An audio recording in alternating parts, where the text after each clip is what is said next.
Pourquoi se lève-t-on le matin? Question mal posée car tout le monde ne saute pas du lit avec la même précipitation. Alors qu'est-ce qui fait la différence entre les gens pressés de se lever et ceux qui préféreraient rester couchés? Eh bien c'est une différence d'énergie.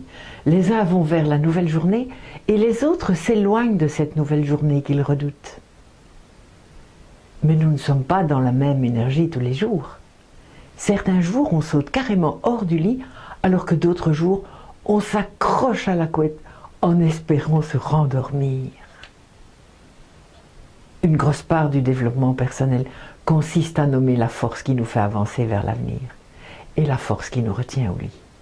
Et bien souvent, nous ne maîtrisons pas cette analyse, faute de n'avoir jamais pris la peine de la mettre en lumière. Pour chacun de nous, certaines valeurs sont plus importantes que d'autres. Et la somme de toutes ces valeurs est appelée notre système de valeurs. Et c'est ce que nous cherchons constamment à satisfaire pour avancer dans la vie. Car ce sont ces valeurs ou ces critères qui gouvernent complètement la façon dont nous vivons.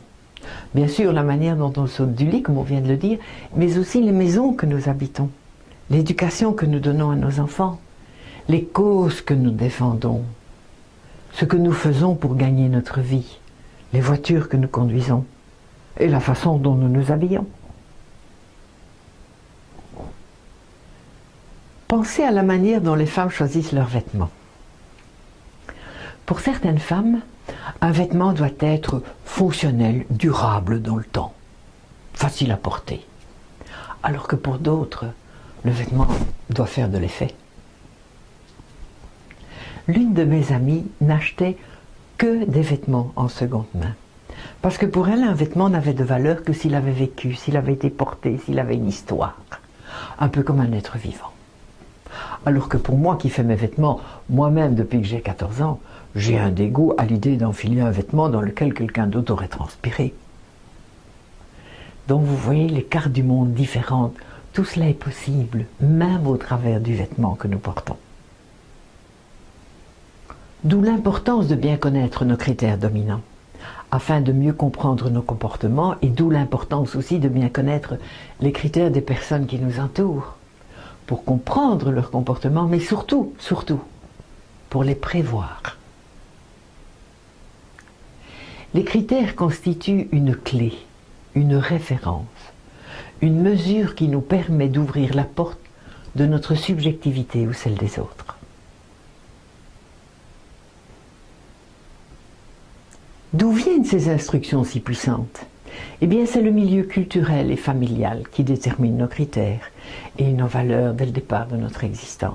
Je prends comme exemple, les parents ont pour mauvaise habitude d'exprimer constamment leur propre système de valeurs, en nous disant ce qu'ils veulent que nous fassions ou que nous ne fassions pas, ce qu'ils veulent que nous disions ou ne disions pas, etc., etc. Si l'enfant accepte leurs valeurs, alors il est récompensé. Il est un bon petit garçon et une bonne petite fille. Si l'enfant refuse, alors les problèmes commencent et les punitions de tous ordres se mettent à pleuvoir. En fait, la plupart de nos valeurs ont été programmées au travers de cette technique de punition et de récompense. Soit que nous adoptions exactement ce que notre environnement éducatif nous propose, soit que nous le rejetions en bloc et adoptions alors des valeurs diamétralement opposées. Tous ces critères vont s'organiser en hiérarchie, du moins important au plus important. Mais la hiérarchie n'est pas la même pour tous. Je m'explique. Il se pourrait que toute une famille attache beaucoup d'importance, par exemple, à l'obéissance, l'honnêteté, la créativité.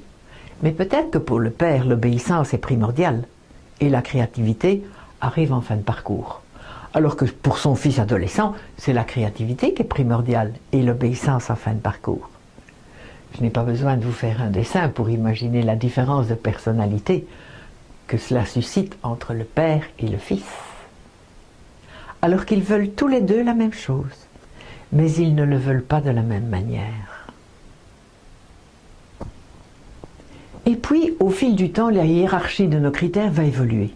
Certains vont disparaître de notre chaîne et d'autres vont s'intercaler. Et cela s'installe de la manière la plus naturelle du monde parce que, au fil du temps, nous sommes confrontés à des cartes du monde différentes. Exemple. Chez mes parents, une fois qu'il est 8 heures du soir, moi je dois aller au lit. Alors que chez mes grands-parents, il n'y a pas d'heure pour se coucher. Dès que l'enfant commence à aller à l'école, les parents sont surpris du changement comportemental de leur petite merveille. L'enfant se dit « Ouais, à la maison, moi je ne peux pas mettre les coudes sur la table, alors qu'à la cantine, plus je suis dégoûtant en mangeant et plus je suis admiré par mes copains. »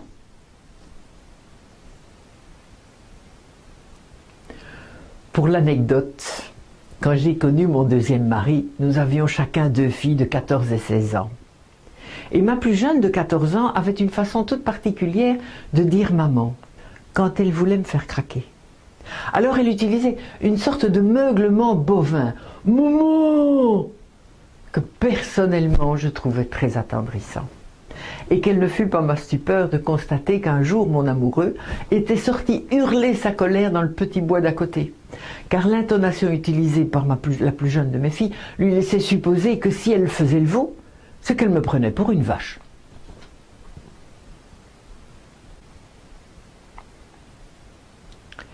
Si cela vous intéresse de définir votre hiérarchie de critères, rejoignez-moi sur le podcast après vous être acquitté d'un versement de 4,95 €.